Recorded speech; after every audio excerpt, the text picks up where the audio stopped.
అందరికీ నమస్కారం.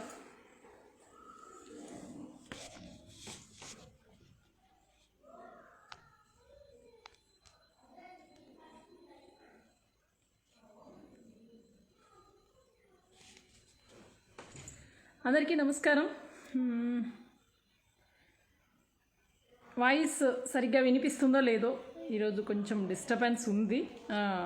So network problem కూడా ఉంది యాక్చువల్గా, అందుకే లేట్ కూడా అయింది, సారీ. ముఖ్యంగా హాయ్ అందరికీ నమస్తే. అందరికీ నాగుల చవితి పండుగ శుభాకాంక్షలు.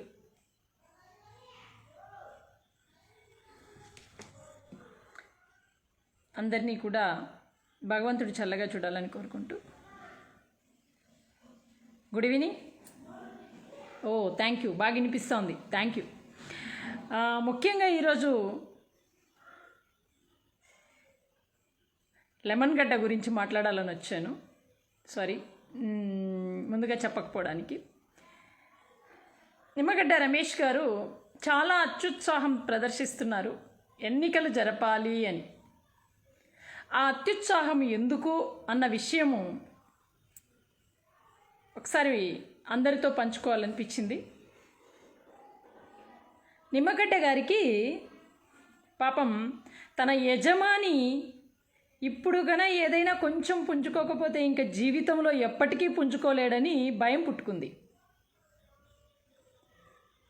సో దాంతో ముందు ఎన్నికలు పెట్టాలని డిసైడ్ అయిపోయినట్టున్నాడు. అయితే మరి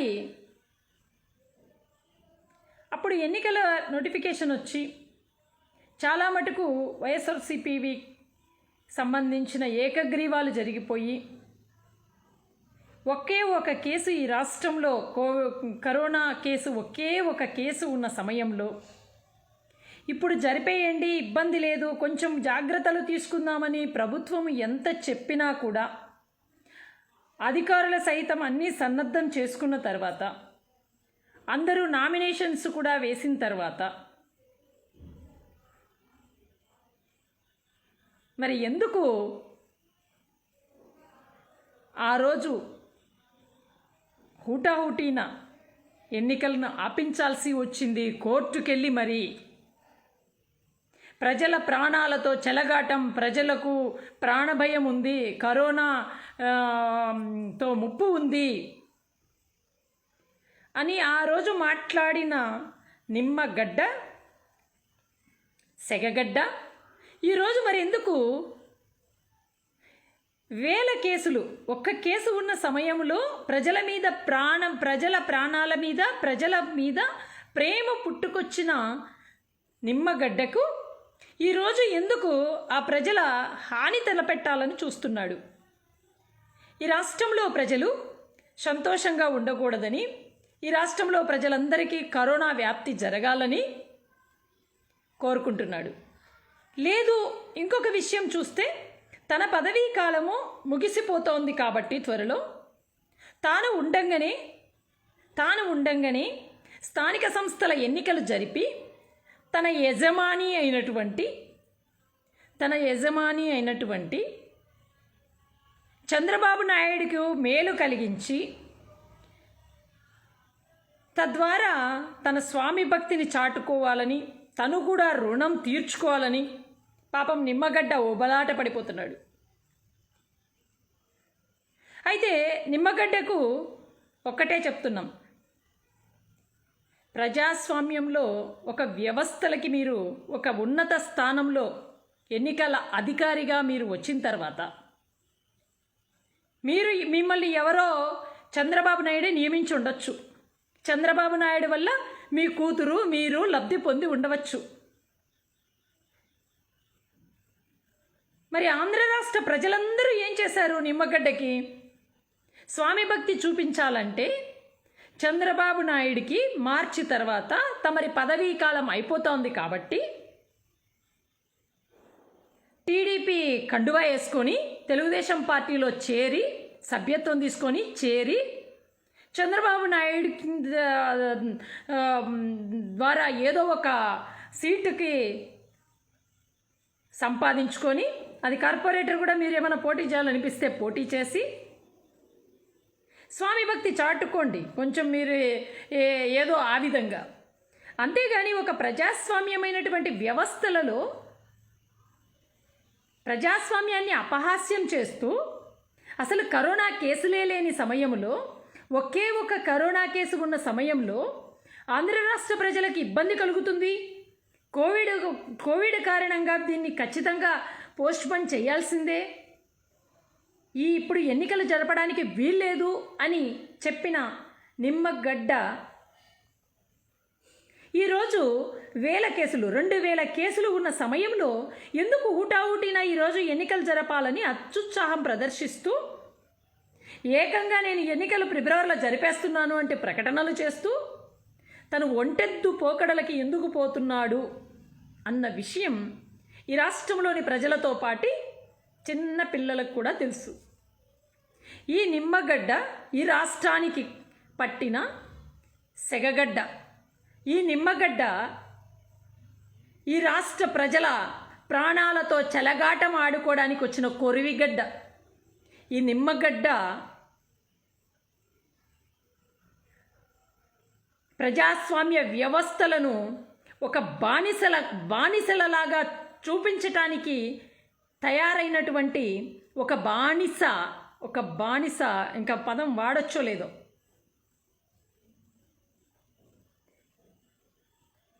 ఖచ్చితంగా చెప్పాలంటే ఈరోజు కరోనా కేసులు ఉధృతంగా ఉన్నాయి. ఆయన యజమాని అయినటువంటి చంద్రబాబు నాయుడే సెకండ్ వేవ్ వచ్చేసింది. ఈ సెకండ్ వేవ్లో కరోనా ఉధృతంగా ఉంటుంది, ఇంకా సీరియస్ అవ్వచ్చు, కాబట్టి జాగ్రత్త అంటూ మరి చంద్రబాబు నాయుడేమో జూమ్ టీవీలలో ప్రచారాలు చేస్తున్నాడు, అందరినీ హెచ్చరిస్తున్నాడు. మరి ఆయన బానిస అయినటువంటి ఈ సెగగడ్డలేమో మరి బయటికి వచ్చి ఎలక్షన్ జరపాల్సిందే, ఎందుకంటే నేను మార్చి తర్వాత నా పదవీ కాలం ముగిసిన తర్వాత ఇంకెవరో వచ్చి నా యజమానికి ఫేవర్ చేస్తారో లేదో, నా యజమాని ఏమైపోతాడో, ఈరోజు గన ఇప్పటికిప్పటి నేనుండంగా గన కొంచెమన్నా చంద్రబాబు నాయుడుకు మేలు చేయకపోతే ఖచ్చితంగా చంద్రబాబు నాయుడు దిక్కులేని సావు చస్తాడేమో. కనీసం ఈ స్థానిక సంస్థల్లో అయినా కొన్ని సీట్లైనా కూడా కనీసం రాకపోతే తన బానిస ఎక్కడ ఆత్మహత్య చేసుకుంటాడనో భయపడిపోయిన సెగగడ్డ ఈరోజు ప్రజాస్వామ్యాలను అపహాస్యం చేస్తూ ఇంత నిస్సిగ్గుగా విలువలన్నింటినీ కూడా పాతరేసి ప్రకటనలు చేసి ఏకంగా గతంలో కోర్టుకెళ్ళి ఎలక్షన్స్ వాయిదా వేయించినప్పుడు కోర్టు కూడా వీళ్ళ బినామీలే కాబట్టి అప్పటికప్పటికి వాయిదా వేసినా కూడా సుప్రీంకోర్టు ఈయనకు మొటిక్కాయలు వేసింది. ఖచ్చితంగా రాష్ట్ర ప్రభుత్వాన్ని సంప్రదించి మీరు ఏదైనా సరే నిర్ణయం తీసుకోవాలా అని ఆ రోజే ఎలక్షన్ కమిషనర్ను ఆదేశించడం జరిగింది. మరి ఈరోజు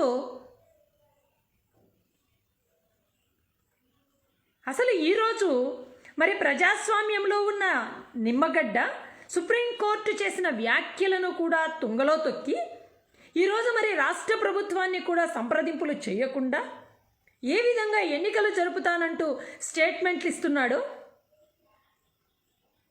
అర్థం కాని పరిస్థితి. సో నిమ్మగడ్డ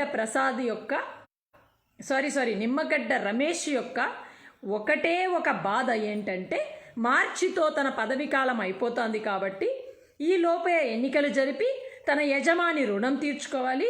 అదేవిధంగా తాను ఏదైతే లబ్ధి పొందానో చంద్రబాబు నాయుడు వల్ల ఆ లబ్ధి పొందినందుకు కొంచెమైనా రుణం తీర్చుకోవాలంటే తప్పకుండా ఎన్నికలు జరిపి చంద్రబాబు నాయుడుకు మేలు చేయాలన్న ఒకే ఒక దురుద్దేశంతో ఈరోజు ఆంధ్ర రాష్ట్ర ప్రజల యొక్క ప్రాణాలతో చెలగాటమాడే విధంగా ఇప్పుడు ఇన్ని వేల కేసులుండి కరోనాతో అతి భయంకరంగా ఇబ్బందులు పడుతూ చనిపోయే పరిస్థితి ఉన్న సమయంలో కూడా మరి ప్రజల ప్రాణాల కంటే తన యజమాని క్షేమము, తన యజమాని కళ్ళల్లో ఆనందము ముఖ్యమనుకున్న సెగగడ్డ ఈరోజు ఈ ప్రకటనలు చేయడము హాస్యాస్పదం, ప్రజాస్వామ్యాన్ని కూని చేసే విధంగా మాట్లాడుతున్నాడు. అదేవిధంగా ఇలాంటి వ్యక్తులను ఇప్పటికీ కూడా ఒక అత్యున్నతమైన స్థానంలో చూడాల్సి వచ్చినందుకు మాలాంటి సామాన్య ప్రజలు సిగ్గుపడుతున్నాము. ఇక ముఖ్యంగా చెప్పాలంటే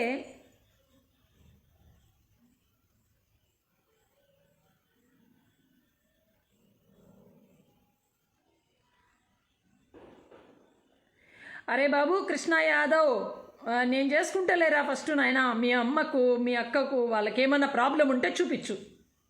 నాకేమో ఇది బాగుందిరా, నాకు రీడింగ్ సైట్ ఉంది కాబట్టే నేను స్పెట్స్ వేసుకుంటున్నారా చెత్తవేదవా. నీలాంటి కుక్కలు మొరుగుతాయి కదా ఈడ, ఆ కుక్కలకి సమాధానం చెప్పడం కోసం వేసుకుంటున్నా. ఫస్ట్ మీ ఇంట్లో వాళ్ళ సంగతి చూసుకోరా ముందు. ఫస్ట్ బేవర్స్ నా కొడుక, ప్రజల గురించి మాట్లాడుతుంటే, వ్యవస్థల గురించి మాట్లాడుతుంటే చెత్త కామెంట్లు ఏందిరా, ఏంటికిరా నీకు? నీ పిల్ల బచ్చగాడివి, నీకు కూడా మా వయసు వస్తే తెలుస్తుందిరా నీకు అద్దాలు ఎందుకు వేసుకుంటారని. లుచ్చ వెదవ. ఇక ముఖ్యంగా న్యాయ వ్యవస్థ. ఇక న్యాయ వ్యవస్థలో ముఖ్యంగా ఎలా తయారైంది న్యాయ వ్యవస్థ అంటే, చిన్నపిల్లలు ఆడుకుంటారు చూడండి బొమ్మలాట, ఆ బొమ్మలాట పద్ధతిలో తయారైంది. చంద్రబాబు నాయుడును కాపాడడమే ఈ వ్యవస్థల యొక్క ప్రధాన లక్ష్యం. కాకపోతే ఇన్ని సమస్యలతో రాష్ట్రం కొట్టుమిట్టాడుతూ ఉంది. ఇన్ని బాధలతో, ఇన్ని ఆర్థికమైన సమస్యలు కానివ్వండి, అదేవిధంగా ఎంతోమంది చిన్న బిడ్డల మీద అత్యాచారాలు కానివ్వండి, అదేవిధంగా దొంగతనాలు కానివ్వండి, దోపిడీలు కానివ్వండి, హత్యలు కానివ్వండి, కొన్ని జరుగుతూ ఉన్నాయి. అలాంటి వాటి మీద ఏ రోజు కూడా కోర్టు దృష్టి పెట్టలేదు. ఈ సమస్య ఒక్కటే మెయిన్ ప్రధానమైన విషయము. ఏది? చంద్రబాబు నాయుడును కాపాడడం ఒక్కటే ప్రధానమైన అంశము. చంద్రబాబు నాయుడుకు సంబంధించిన అన్ని విషయాలలో రాష్ట్ర ప్రభుత్వానికి వ్యతిరేకంగా నడుచుకోవటం ఒక్కటే కోర్టు వారి ప్రధాన ఉద్దేశము. వారి ముందున్న అత్యంత ప్రధానమైన విషయం ఏంటి అంటే, వారు నిజంగా జడ్జి స్థానంలో కూర్చోవటానికి కారణమైనటువంటి వారి యొక్క యజమాని లెమన్ గడ్డ ఏ విధంగా స్వామి రుణం తీర్చుకుంటున్నాడో, అదేవిధంగా ఈ జడ్జిలు కూడా స్వామి రుణం తీర్చుకోవడానికి ఈరోజు హూటాహుటిన ప్రజలకు సంబంధించి ఈ రాష్ట్ర ప్రభుత్వం చేపడుతున్న సంక్షేమ పథకాలన్నింటినీ కూడా స్టేలు విధిస్తూ, అన్నింటికీ అడ్డుపడుతూ ఎంత ఆటవిక చర్యగా కొనసాగుతోంది ఈ న్యాయ వ్యవస్థ అంటే, ఆఖరికి జడ్జిలు కూడా వాళ్ళ కుటుంబ సభ్యులు వాళ్ళ బిడ్డల పేరుతో భూములు కొని దోపిడీలకు పాల్పడితే, భూదందాలకు పాల్పడితే, జడ్జిలే దోపిడీలకు తెగబడితే, జడ్జిలే వాళ్ళ కుటుంబం యొక్క స్వార్థ ప్రయోజనాల కోసం తప్పుడు తీర్పులిచ్చి తద్వారా భూములు పొందితే, దాని మీద విచారణ చేపడితే అర్ధరాత్రి హుటాహుటిన అందరి నోర్లు మూపిస్తూ కోర్టు వారు అర్ధరాత్రి ఆర్డర్స్ వేస్తారు. అదేవిధంగా సోషల్ మీడియా కానీ ఎలక్ట్రానిక్ మీడియా కానీ సోషల్ మీడియాలో కానీ ఎక్కడా కూడా ఏ ఒక్కరూ కూడా ఈ విషయాల మీద వారి పేర్లు ఎత్తి ఎక్కడా మాట్లాడకూడదని గ్యాంగ్ ఆర్డరా ఏదో అది తీసుకొస్తారు.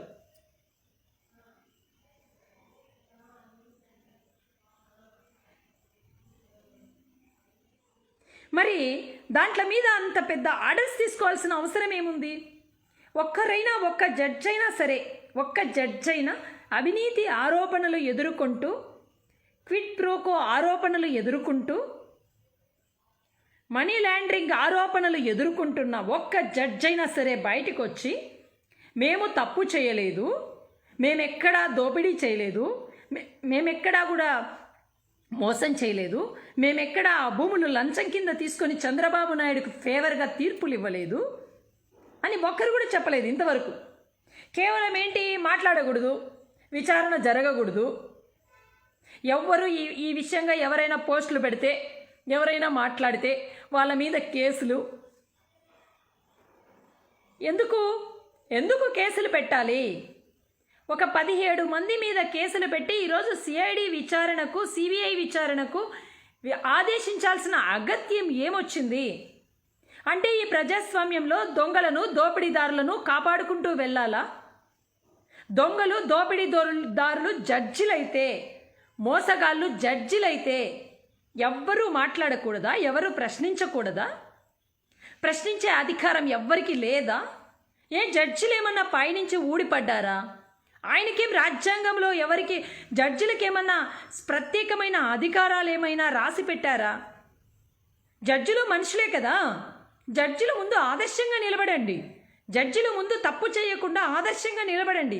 తప్పు చేసిన వాడు ఎవడైనా సరే స్థానాల ముందు తల వంచాల్సిందే, శిక్ష అనుభవించాల్సిందే అనే విధంగా మీరు ప్రవర్తించండి.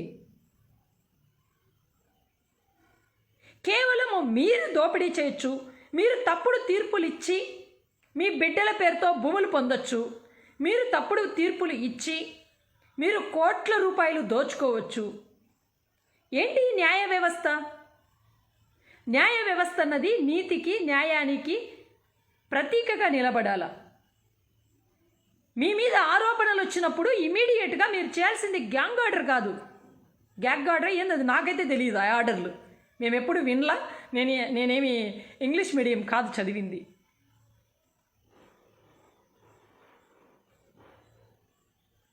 మరి గ్యాంగ్ ఆర్డర్ ఇవ్వాల్సినంత అగత్యం ఏం ఏర్పడింది? మీరు మీ జడ్జి పదవిల్లో ఉన్న మీరు, సుప్రీంకోర్టుల్లో, హైకోర్టులలో జడ్జి స్థానాలలో ఉన్న మీరు, మీ మీద అవినీతి ఆరోపణలు వస్తే, మీ మీద దోపిడీతనము, దొంగతనము, మనీ లాండరింగు, క్విడ్ ప్రోకో ఆరోపణలు మీ మీద వచ్చినప్పుడు మీరు నిజంగా నిజాయితీపరులైతే, మీరు నిజంగా తప్పు చేయలేదు అంటే, గతంలో అనేక మంది జడ్జిలను చూసాం. వారి మీద ఆరోపణలు వచ్చినప్పుడు ఇమీడియట్గా రిజైన్ చేశారు. మరి మీరెందుకు రిజైన్ చేయలేకపోతున్నారు? మీ మీద ఆరోపణలు వచ్చినప్పుడు మీరు నిజంగా నిరూపించుకునే వరకు, మీ తప్పు లేదు, మీరు తప్పు చేయలేదు అని నిరూపించుకునే వరకు రాజీనామా చేయండి. మీరు మీ విధుల నుంచి తప్పుకోండి. మీ కేసులు మీరే వాదించుకునే పరిస్థితికి తీసుకొచ్చుకోకండి. ఈ విధంగా ఎంతోమంది చంద్రబాబు నాయుడు మీద వచ్చిన కేసుల్ని మీరు మేనేజ్ చేసుకుంటూ, పాజిటివ్ తీర్పులు ఇచ్చుకుంటూ, స్టేలు విధించుకుంటూ వెళ్తున్న మీరు ఈరోజు ప్రజలకు సంబంధించిన అనేక సంక్షేమ పథకాలకు అడ్డు తగులుతూ, పేదవాడికి ఇంగ్లీష్ విద్య దక్కకూడదు, పేదవాడి బిడ్డలు ఇంగ్లీష్ మీడియం చదువులు చదవకూడదు, పేదవాళ్ళ బిడ్డలు అప్పులు చేసి భూములు అమ్మి వాళ్ళు సర్వము దారపోసి మీ కార్పొరేట్ స్కూల్స్లోనే చదివించుకోవాలి. ఇంగ్లీష్ మీడియం కావాలంటే గవర్నమెంట్ ఉచితంగా ఆ బిడ్డలను చదివించకూడదు. ఎందుకంటే జగన్మోహన్ రెడ్డి గారి ప్రభుత్వము ఇంగ్లీష్ మీడియం విద్యను తీసుకొచ్చి పేదవాడి బిడ్డలను చదివిస్తే వారి గుండెల్లో నిలబడిపోతాడు జగన్మోహన్ రెడ్డి అని మీకు భయం.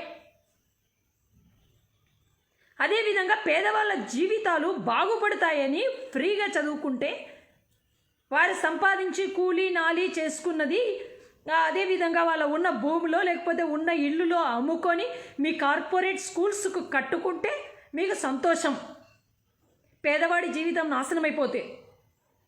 కానీ ఇక్కడ ప్రభుత్వము మంచి మనసున్న ముఖ్యమంత్రి ఈరోజు బాగా ఆలోచించి పేదవాడికి ఏమి చేయగలము, పేదవాడి బిడ్డలని ఏ విధంగా ఉన్నతమైన స్థాయికి తీసుకురావచ్చు అన్న మనసున్న ముఖ్యమంత్రి ఆలోచించి ఈరోజు ఇంగ్లీష్ మీడియం విద్యను ప్రభుత్వ పాఠశాలల్లో ప్రవేశపెట్టి చదివిస్తే మీకందరికీ చాలా బాధగా ఉంది. అసలు అలా జరగడానికే వీల్లేదు. పేదవాళ్ళ బిడ్డలు ఉచితంగా ఈ రాష్ట్ర ప్రభుత్వము చదివించడానికే వీల్లేదంటూ ఈ న్యాయమూర్తి అనే స్థానంలో కూర్చున్న పెద్ద మనుషులు, న్యాయదేవతకు కళ్ళకు గంతలు కట్టాం కదా, ఈ రాష్ట్రంలో ఉన్న కోట్లాది మంది ప్రజలకు, పేదవాళ్ళ కళ్ళకు కూడా గంతలు కట్టామని భ్రమపడుతున్న న్యాయవాదులు ఎంత నీచంగా దిగజారిపోయి ఇంగ్లీష్ మీడియం విద్యను కూడా వ్యతిరేకిస్తూ ఆ జీవో మీద కూడా స్టే తీసుకొస్తున్న మీరు ఒక నిష్పక్షపాతమైన న్యాయమూర్తులా ఆలోచించండి. మీరిచ్చే తీర్పు కరెక్టా ఆలోచించండి.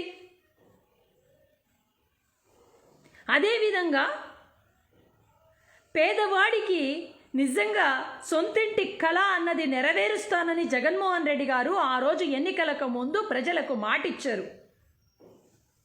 చంద్రబాబు నాయుడు ప్రభుత్వంలో కనీసము ఒక్కొక్కరి దగ్గర 1,00,000 రూపాయలు 80,000 రూపాయలు డబ్బులు కట్టించుకొని ఈ రోజుకి కూడా పేదవాళ్లకు ఇల్లు ఇవ్వలేని పరిస్థితి. 60-70% కూడా పూర్తి కానీ అసలు నాసిరకమైనటువంటి నిర్మాణాలు చేసి ఈ రోజుటికి కూడా ఏ పేదవారికి ఇంటిని కూడా అందించలేని దుస్థితి కలిగినటువంటి చంద్రబాబు నాయుడిని మీరు వెనకేసుకొస్తూ జగన్మోహన్ రెడ్డి గారిచ్చే ఉచితమైనటువంటి అక్క చెల్లెమ్మలకు ఉచిత సొంత ఇంటి కళ అన్నది నెరవేరుస్తుంటే చూసి ఓర్వలేక మీ చంద్రబాబు నాయుడు, మీ యజమాని అయినటువంటి చంద్రబాబు నాయుడిని కాపాడే ప్రక్రియలో భాగంగా దీనికి కూడా అడ్డు తగులుతూ ఎంత నీచంగా ఉంది. రాజధాని ప్రాంతంలో పేద ప్రజలకి, ముఖ్యంగా ఎస్సీలు ఎస్టీలకి, పేదవారికి 50,000 మందికి ఉచితమైనటువంటి ఇంటి స్థలాల పంపిణీ చేయడానికి కూడా అడ్డు తగిలినటువంటి కోర్టులు, న్యాయస్థానాలు ఏవైనా ఉన్నాయి అంటే, పేదవాడి జీవితాన్ని ఛిద్రం చేసేదానికి తయారైన న్యాయస్థానం ఏదైనా ఉందంటే అది ఒక ఆంధ్రప్రదేశ్లో మాత్రమే ఉంది. ఆంధ్ర రాష్ట్రంలో న్యాయస్థానాలు ప్రజల కోసం పనిచేయట్లేదు, చంద్రబాబు నాయుడు కోసం పనిచేస్తున్నాయి. చంద్రబాబు నాయుడు బినామీల కోసం పనిచేస్తున్నాయి. ఎందుకంటే చంద్రబాబు నాయుడు యొక్క తీర్పులకు అనుగుణంగా ఇవ్వడం కోసమే చంద్రబాబు నాయుడు తన టీడీపీ కార్యకర్తలు అయినటువంటి వాళ్ళను ఈరోజు జడ్జి స్థానాల్లో కూర్చోబెట్టాడు. స్వామి రుణం తీర్చుకునేదానికి వీళ్ళు బానిసల్లాగా తయారయ్యారు. అలాంటి పేదవాళ్ళకి ఇవ్వాల్సిన స్థలాల మీద కూడా స్టే ఇచ్చిన సంస్కృతి ఈరోజు ఒక ఆంధ్రప్రదేశ్ రాష్ట్రంలో ఒక హైకోర్టులో మాత్రమే దక్కింది. చరిత్రలో నిలిచిపోతారు. జాగ్రత్త న్యాయమూర్తులారా, చరిత్రలో నిలిచిపోతారు. మీరు ఎంత నీచమైన స్థాయిలో నిలబడి ఉన్నారో ఒక్కసారి ఆలోచించండి. పేదవాడి జీవితాలను, పేదవాడి హక్కులను, పేదవాడి సుఖాలను, సంతోషాలను దోచుకుంటుంది ఈ ఆంధ్రప్రదేశ్ జ్యుడిషియరీ వ్యవస్థ. ఇంత దరిద్రమైన జ్యుడిషియరీ వ్యవస్థ ఈ దేశంలో, ఈ ప్రపంచంలో కూడా ఎక్కడా ఉండదు. కేవలం రాష్ట్ర ప్రభుత్వానికి వ్యతిరేకంగా ప్రతిపక్ష పార్టీ పాత్ర పోషించేదానికి చంద్రబాబు నాయుడికి అర్హత లేదు కాబట్టి కోర్టులు ప్రతిపక్ష పాత్ర వహిస్తున్నాయి అని అనిపిస్తోంది. దయచేసి మీలాంటి న్యాయమూర్తులందరూ కూడా, చంద్రబాబు నాయుడు బానిసల్లాగా మారిన న్యాయమూర్తులందరూ కూడా ఒక పని చేయండి. మీ యజమాని రుణం తీర్చుకోవాలంటే ఫస్ట్ మీరు మీ యొక్క పదవులకు, మీ చంద్రబాబు నాయుడు ఇప్పుడు లేడు కదా అధికారంలో, చంద్రబాబు నాయుడు అధికారానికి దూరం అయ్యాడు కదా, మీరు కూడా రాజీనామాలు చేయండి. అధికార పార్టీ మీద, అధికారంలో ఉన్న ప్రభుత్వం మీద మీరు చంద్రబాబు నాయుడుతో కలిసి పోరాటం చేయండి.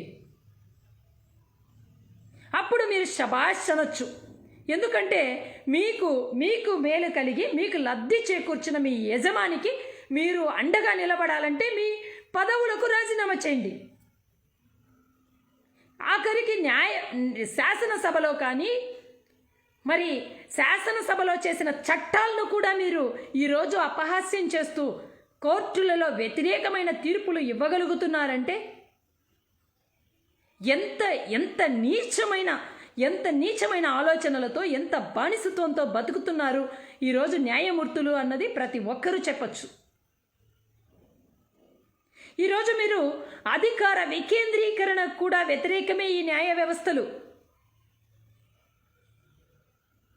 ఈ న్యాయ వ్యవస్థ ఈ రాష్ట్రంలో ఉన్న 13 జిల్లాలు సమానంగా అభివృద్ధి చెందాలంటే వీళ్ళకి ఇష్టం లేదు. ఎందుకు? రాయలసీమ వాళ్ళు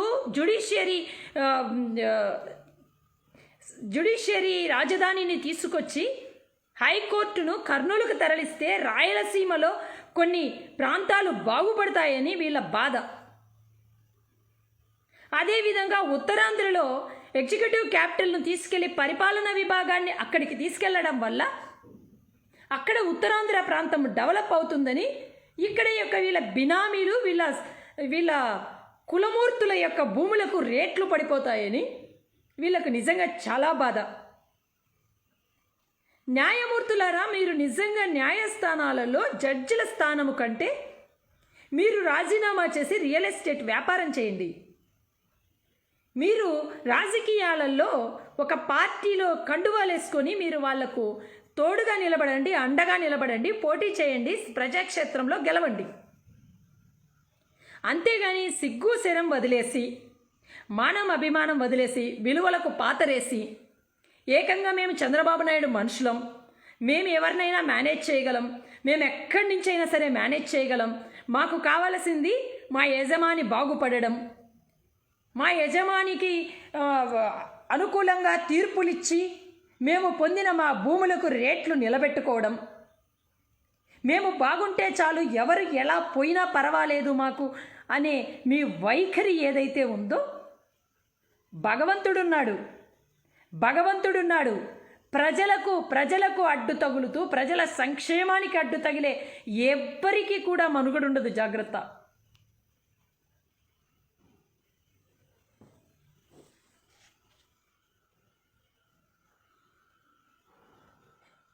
ఒరే ఒకటే చెప్తున్నా, ఇక్కడ టీడీపీ కుక్కలకు ఒకటే చెప్తున్నా, కుక్కలు ఏం చేస్తాయి రా? ఏనుగు వెళుతూ ఉంటే, గజరాజు వెళుతూ ఉంటే కుక్కలు మొరుగుతాయి. మీరు కుక్కల్లాగానే నేను ఫీల్ అవుతా. నువ్వు 100 సార్లు నువ్వు నన్ను బ్యాడ్గా తిట్టితే అది మీ అమ్మకో, మీ అక్కకో, మీ చెల్లికో, నీ బిడ్డకో తగులుతుంది తప్ప నాకు తగలదు. ఎందుకంటే నువ్వు ఒక అమ్మకు పుట్టావు, నీకు ఒక బిడ్డ ఉంటుంది, ఖచ్చితంగా ఆడబిడ్డ ఉంటుంది, నీకు ఒక అక్క చెల్లెలు ఉంటారు. ఒక ఆడబిడ్డను అనే ముందు నీ ఆడబిడ్డలు, నీ తల్లి గురించి ఆలోచించుకొని కామెంట్ పెట్టు. ఇక్కడ నిన్నేమన్నా అన్నానారా? మిమ్మల్ని ఏమన్నా అన్నానారా? మీ అమ్మగారిని అన్నానా? మీ భార్యలను అన్నానా? మీ అమ్మ కూతుర్లను అన్నానా?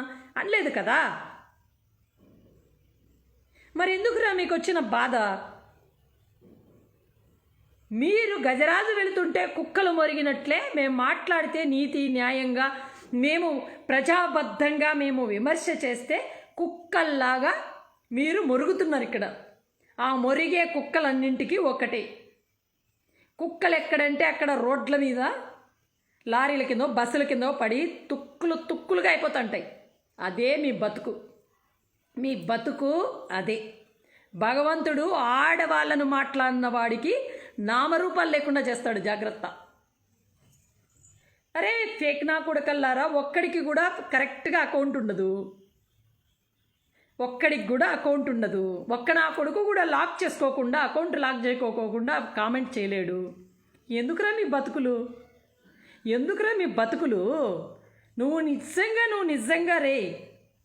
నిజంగా మీ అమ్మకు పుట్టింటే, నీకు నిజంగా మనిషివైతే, మనుషుల లెక్కలేకి నువ్వు ఉంటే, నీ అకౌంట్ లాక్ చేయకుండా నీ అడ్రస్తో సహా వచ్చి ఇక్కడ కామెంట్ పెట్టరా, చూస్తా. అప్పుడు రా నేను ఒప్పుకుంటా. నీ అడ్రస్తో సహా నీ అకౌంట్ లాక్ చేయకుండా పెట్టరా. అడ్రస్ లేని ఒక్కొక్కడు ప్రొఫైల్స్ కూడా లాక్ చేసుకునేవాడు. సిగ్గులేని నా కొడుకులు మీరు. మళ్ళీ ఇక్కడ కామెంట్స్ ఆడవాళ్ళ గురించి.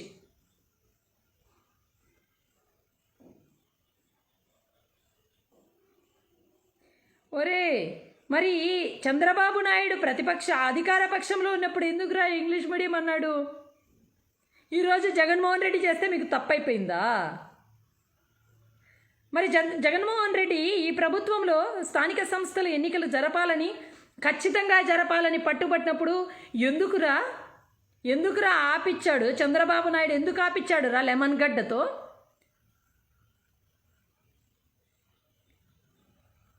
ఎందుకురా ఆపిచ్చాడు? 2017లో జరగాల్సిన ఎన్నికను ఎందుకురా చంద్రబాబు నాయుడు జరిపించలా? ఎందుకంటే మీ అవినీతి భాగోతం ప్రజలకు తెలుసు కాబట్టి చిత్తుగా ఓడిస్తారని భయపడి సచ్చి ఆ రోజు ఎలక్షన్ జరపలా. ఈరోజు జగన్మోహన్ రెడ్డి వచ్చిన 6 నెలల సమయానికే 4 లక్షల ఉద్యోగాలు ఈ రాష్ట్రంలో ఉన్న నిరుద్యోగ యువతకు కల్పించి వాలంటరీ వ్యవస్థ ద్వారా, సచివాలయ వ్యవస్థ ద్వారా గ్రామ స్వరాజ్యాన్ని తీసుకొచ్చి గాంధీజీ కలలు కన్న గ్రామ స్వరాజ్యాన్ని ప్రజలకు అందించిన గొప్ప వ్యక్తిరా జగన్మోహన్ రెడ్డి. 4 లక్షల ఉద్యోగాలను అధికారం లేకొచ్చిన 6 నెలలకే అందించిన గొప్ప వ్యక్తిరా జగన్మోహన్ రెడ్డి. చెప్పరా మీ నాయకుడు ఏం చేశాడో? ఏం చేశాడురా మీ నాయకుడు? ఒక్కరికి పేదవాళ్ళకి ఇల్లు ఇచ్చాడా? ఒక్క డాక్రా మహిళకైనా రుణమాఫీ చేశాడా? ఒక్క నిరుద్యోగ అన్నతమ్ముళ్ళకి ఎవరికైనా నిరుద్యోగ భృతి ఇచ్చాడా? ఏ ఒక్క అన్నతమ్ముడికైనా ఉద్యోగం ఇచ్చాడా?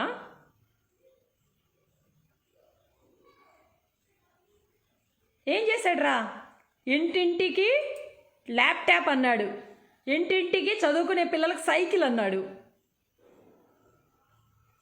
ఏంటంటే చెప్పాడులే, చెప్తే అలివిగాని హామీలు ఇచ్చాడు. 600 హామీలలో ఒక్క హామీ నెరవేర్చలే చంద్రబాబు నాయుడు. సిగ్గు లేకుండా ఈరోజు మళ్ళీ నీతులు చెప్పడానికి వస్తున్నాడు జూమ్ మీటింగుల్లో. బయట రోడ్డు మీద వచ్చి బహిరంగ సభ పెట్టమని చెప్పుతో కొడతారట్లే చంద్రబాబు నాయుడిని. ఈ ఆంధ్రప్రదేశ్ను, ఈ ఆంధ్ర రాష్ట్ర ప్రజలని అప్పుల కూపంలోకి నెట్టి ఈరోజు ఆంధ్రప్రదేశ్లో ప్రతి ఒక్క పేదవాడి నెత్తిన అప్పును పెట్టి, ప్రతి వ్యవస్థలలో ప్రతి పనిలో బాకీలు పెట్టి, బకాయిలు పెట్టి ఈ రాష్ట్ర ప్రభుత్వము ఎన్ని వేల కోట్ల బకాయిలు చెల్లించిందో తెలుసుకోండి రారా షాడో. ఎవరికి షాడో నువ్వు? నీకు నువ్వే షాడో. ఎందుకంటే మనిషిని నమ్మని వాడు షాడోని నమ్ముతాడంట. నువ్వు నీ మీద నమ్మకం లేదు, నీ నీడ మీదన్నా నమ్మకం పెట్టుకో.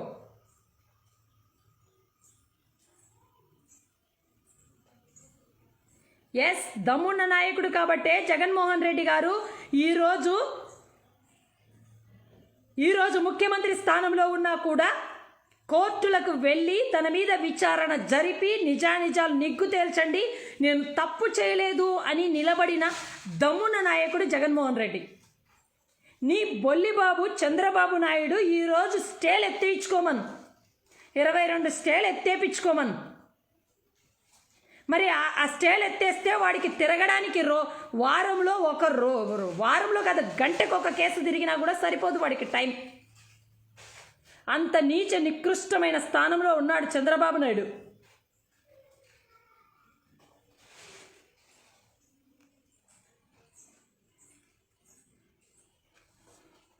కాబట్టి మొన్నటికి మొన్న ఒక ఆవిడ మాట్లాడుతూ వచ్చింది చంద్రబాబు నాయుడు గురించి. లోకేష్కి ఇంగ్లీష్ పాఠాలు నేర్పించిన టీచర్ అమ్మంట. నేను కొంతమంది కామెంట్స్ చూసి తెలుసుకున్నది ఏంటంటే, లోకేష్కి ఇంగ్లీష్ పాఠాలు నేర్పించిన ఒక టీచర్ అమ్మ మైక్ ముందుకు వచ్చి జగన్మోహన్ రెడ్డి గురించి బండబూతులు మాట్లాడింది. ఆ మహిళ కాబట్టి గౌరవం ఇద్దాం. ఆ మహిళకి నీతితో, న్యాయంతో, సిగ్గుతో మాట్లాడమని ఒక సలహా. ఇసుకలో దంద అంటున్నారు. ఈరోజు మీరు ఇసుక రీచ్లన్నింటినీ కూడా అధికారంలో ఉన్నప్పుడంతా ఎక్కడికక్కడ ఇసుక రీచ్లన్నీ తరలించి పర్యావరణానికి ముప్పు కలిగే విధంగా అనుమతులను ఇచ్చిన దానికంటే మించి దోపిడీ చేసింది ఎవరో అందరికీ తెలుసు. ఈరోజు ఇసుక అంతటినీ కూడా ఆన్లైన్ చేసి అక్కడ సరిహద్దుల్లో ఉన్న గ్రామాలకు ఉచితంగా ఇసుకనిస్తూ ఎడ్ల బండిలో తీసుకెళ్ళి వారి సొంత అవసరాలకు వాడుకున్న వాళ్ళకి ఉచితంగా సరఫరా చేస్తున్న ప్రభుత్వం ఈ ప్రభుత్వం. ఆమె ఏదో బంగ్లా కడుతూ ఉందంట,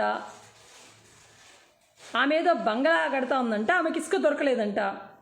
దానికి చంద్రబాబు నాయుడు దేవుడంట, జగన్మోహన్ రెడ్డి తప్పుడంట. కాబట్టి ఆమె బాధ ఆమెది. ప్రభుత్వ ఉద్యోగాలు ఇవ్వలేదనింది. ఈరోజు 4 లక్షల ఉద్యోగాలు ఆమె కోటీశ్వరరాలు, ఆమె ఇంట్లో ఉద్యోగాలు ఇవ్వలేదని బాధపడకూడదు. ఈ ఆంధ్ర రాష్ట్ర ఎంతోమంది పేద నిరుద్యోగ యువతకు ఉద్యోగ అవకాశాలు కల్పించిన గొప్ప వ్యక్తి జగన్మోహన్ రెడ్డిని ఈ రాష్ట్రంలో ఉన్న వాళ్ళందరూ చెప్తున్నారు. ఆమె చెప్తేనే ఇది కాదు. ఇంకేదేదో మాట్లాడుతూ ఉంది. అవన్నింటికీ ఆమెకు ఒకటే చెప్తున్నా, నేను అద్దాలు వేసుకున్న వాళ్ళు కాదు, కళ్ళు కనిపించింది. కళ్ళు బాగుండి చూడలేని కబోదులైనటువంటి మీలాంటి వాళ్ళు నిజమైన అంగవైకల్యంతో బాధపడుతున్నారు. నిజంగా మీ మనసులన్నింటినీ ఎందుకో క్షోభపడుతున్నాయి. మీకేదో తెలియని జబ్బు చేరింది. ఆ జబ్బుతో మీరు తొందరగా కోలుకోకపోతే మీరు నిజంగా పోతారేమో అనే భయం కూడా ఉంది. మీరు తొందరగా పోతారేమో ఆ జబ్బుతో.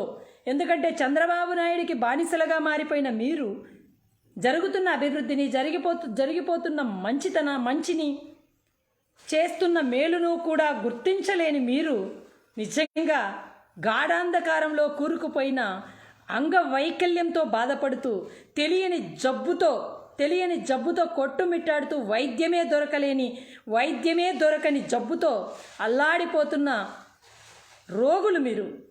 కాబట్టి దయచేసి మంచి వైద్యం తీసుకోండి, లేదంటే కౌన్సిలింగ్కి వెళ్ళండి. తప్పకుండా మీరు తొందరగా కోలుకుంటారు. తొందరగా కోలుకోవాలని మీరందరికీ మానసిక పరమైన అది జబ్బు ఏదో ఉంది.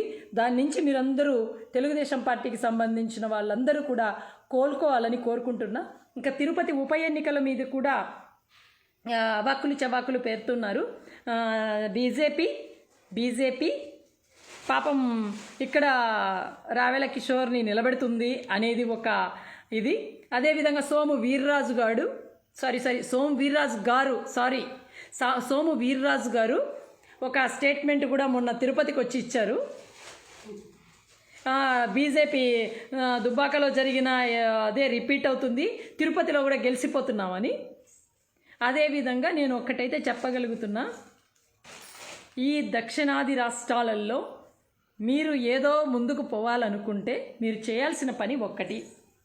ఫస్ట్ 2 చోట్ల పోటీ చేసి ఓడిపోయిన పవన్ కళ్యాణ్ను మీరు దగ్గర చేర్చుకున్నారు. వాడి వల్ల మీకు అసలు ఇంకా మీరు ఎక్కడా చెల్లుబాటు అయ్యే పరిస్థితి లేదు బీజేపీకి. ఇంకొకటి ఏంటంటే, దుబ్బాకలో గెలిస్తే తిరుపతిలో గెలుస్తామని ఎలా అనుకుంటున్నారు? తిరుపతిలో జగన్మోహన్ రెడ్డి గారి ప్రభుత్వం నడుస్తోంది. జగన్మోహన్ రెడ్డి గారిని అఖండ మెజారిటీతో గెలిపించుకున్న ఎమ్మెల్యే స్థానాన్ని గెలిపించుకున్న ప్రజల దగ్గరికి వచ్చి ఒక ఎంపీ ప్రజాక్షేత్రంలో కరోనా విపత్తు సమయంలో ప్రజలకు సేవ చేస్తూ, కరోనా సమయంలో సేవ చేస్తూ కరోనా బారిన పడి కరోనాతో పోరాడుతూ చనిపోతే నిస్సిగ్గుగా ఈరోజు ప్రజాస్వామ్య విలువలను పాతరేసి మీరు మానవత్వం అన్నది మంటగలిపి బీజేపీ ఏమి సందేశం ఇవ్వాలనుకొని పోటీ చేయాలి, మేము గెలుస్తామంటూ ప్రగల్భాలు పలుకుతోందో వాళ్ళకే వదిలేద్దాం. ఇంకా పనబాక లక్ష్మి టీడీపీ నుంచి నిలబడుతోందంట. పనబాక లక్ష్మికి చిత్తుగా ఓడిచ్చేసాం 2019లో తిరుపతి వాళ్ళము. చిత్తుగా ఓడిచ్చేసాం. డిపాజిట్లు కూడా కోల్పోయిన పరిస్థితికి వెళ్ళిపోయింది. ఇప్పుడు కూడా మళ్ళీ వస్తోంది. తప్పకుండా మీకు మొన్న ఏదో కొన్నైనా పడినాయి. ఈసారి తిరుపతి ప్రజలు బాగా బుద్ధి చెప్పడానికి సిద్ధమైపోయారు. జగన్మోహన్ రెడ్డి గారి పరిపాలన తిరుపతిలో ఏ విధంగా ఉంది, అదేవిధంగా ఇక్కడ ఎమ్మెల్యే గారు తిరుపతి ప్రజలకు కరోనా సమయంలో విపత్తు సమయంలో ఎంత దగ్గర చేర్చి ప్రజలకి ఏ విధంగా అన్నప్రసాదాలను అందించి ప్రజలకు సేవ చేసి ప్రజల యొక్క మేల్కొల్పి ప్రజలకు ఏ విధంగా కాపాడుకున్నారో మీరు చూడాలంటే పోటీ చేయండి. మీకు బుద్ధి ఏ విధంగా ప్రజలు చెప్తారో తెలుస్తుంది. అదేవిధంగా సోము వీర్రాజు గారు, మీకు అభ్యర్థి కూడా లేడు సోము వీర్రాజు గారు తిరుపతిలో. ఎందుకంటే మీ బీజేపీ పార్టీకి ఉన్న ఒకే ఒక వ్యక్తి భానుప్రకాష్ రెడ్డి. ఎక్కడ కనిపిస్తాడు? సోము వీర్రాజు గారు ఎయిర్పోర్ట్లో కనిపిస్తాడు. ఎవరైనా సెంట్రల్ నుంచి ఎవరైనా బీజేపీ వాళ్ళు వస్తే ఎయిర్పోర్ట్లో కనిపిస్తాడు. దాని తర్వాత శ్రీవారి ఆలయం ముందు విఐపి దర్శనం తర్వాత కనిపిస్తాడు వాళ్ళతో పాటు. ఇంకెక్కడైనా ప్రజల్లో కనిపించాడా సోము వీర్రాజు గారు? ఇంకా ఇక్కడ ఎవరు బీజేపీకి సంబంధించి నాకు తెలిసి నాయకుడు కూడా లేడు. ఇంకా ఒకవేళ మీకు కాళహస్తి నుంచి ఒక వ్యక్తి ఉన్నాడు, ఆనంద్ అనుకుంటా. అతని గురించి మీరు ఏమన్నా అనుకుంటే, అతను మీ బీజేపీ పార్టీ అధ్యక్షుడు అమిత్ షా తిరుమల దర్శనానికి వస్తే తిరుపతిలో అలిపిరి దగ్గర రాళ్ళు చెప్పులు వేపించింది కూడా అతనే. ఈ భానుప్రకాష్ రెడ్డి వాళ్ళే అమిత్ షా మీద రాళ్ళు చెప్పులు కూడా వేపించారు. మరి మీరు ఎవరిని నిలబెట్టి బీజేపీని పుంజుకునేట్టుగా చేయాలనుకుంటున్నారు? కనండి కళలు. మోడీ గారు కళలు కనమన్నారు కదా, కనేద్దాం అనుకుంటే వేస్ట్. పగటి కళలు కనకండి. మీరు ప్రజలకు ఏం చేశారో తిరుపతి ప్రజలకు మీరు చెప్పండి. తిరుపతిలో పోటీకి రండి. మీ సత్తా ఏంటో మా సత్తా ఏంటో కూడా తేల్చుకుందాం. 100% తిరుపతి వైఎస్ఆర్ కాంగ్రెస్ పార్టీ జెండా ఎగరేస్తాం. ఎంపీ స్థానంలో వైఎస్ఆర్ కాంగ్రెస్ పార్టీని అఖండమైన మెజారిటీతో తిరుపతి పార్లమెంటుని గెలిపించుకుంటాం. జగన్మోహన్ రెడ్డి గారికి కానుక్క ఇస్తాం. బీజేపీకి ఎప్పుడూ కూడా ఇలాంటి పగటి కళలు కనకుండా బుద్ధి చెప్తాం. అదేవిధంగా పనబాక లక్ష్మి, ఎక్కడో ఉన్న పనబాక లక్ష్మి తిరుపతికి వచ్చి ఏమని ప్రజల ముందు నిలబడి గెలవాలనుకుంటుందో, ఆమె అడ్రస్ ఏందో, ఆమె కేర్ ఆఫ్ ఏంటో, ఆమె ఈ తిరుపతి ప్రజలకు ఏం చేసిందో, ఓడిన తర్వాత ఎక్కడికి పోయిందో, ఇంతకాలం తర్వాత మళ్ళీ తిరుపతిలోకి వచ్చి ఎలా పోటీ చేయాలనుకుంటుందో, తిరుపతిలో ఉన్న టీడీపీ వాళ్ళు ఎవరు పనికి రాలేదా టీడీపీ ప్రభుత్వానికి, టీడీపీ చంద్రబాబు నాయుడు పార్టీకి? టీడీపీలో మేము నాయకులం అంటూ రోజు ప్రెస్ మీట్లు పెడతారు. వాళ్ళెవరు మీకు ఎంపీ స్థానానికి తగిన వాళ్ళు కాదా? అంటే పనబాక లక్ష్మి కాంగ్రెస్ నుంచి పనబాక లక్ష్మిని తీసుకొచ్చి టీడీపీలో నుంచి ఏదో ఊర్లో ఉన్న పనబాక లక్ష్మిని తిరుపతిలో నిలబెడుతున్నారంటే, తిరుపతిలో ఉన్న టీడీపీ పార్లమెంట్ అధ్యక్షులము మేము అద్ది ఇద్ది అని కోతలు కోసేవాళ్ళు మీ ఏంటో, మీ కెపాసిటీ ఏంటో, మీ పార్టీలో మీ స్థానం ఏంటో ఒక్కసారి ఆలోచించుకోండి. కాబట్టి తప్పకుండా రాబోయే రోజుల్లో ఎప్పుడు ఎన్నిక వచ్చినా బుద్ధి, సిగ్గు, మానవత్వం ఉన్నవాళ్ళు ఆ స్థానాన్ని కరోనాతో మరణించినాడు కాబట్టి మా ఎంపీ బల్లి దుర్గాప్రసాద్ గారు ప్రజలతో మమేకమయ్యారు. ప్రజలలో మంచి పేరు సంపాదించారు. మంచి వ్యక్తిగా, ఒక మంచి పేరు ఉన్న వ్యక్తి కరోనాతో పోరాడుతూ చనిపోయారు.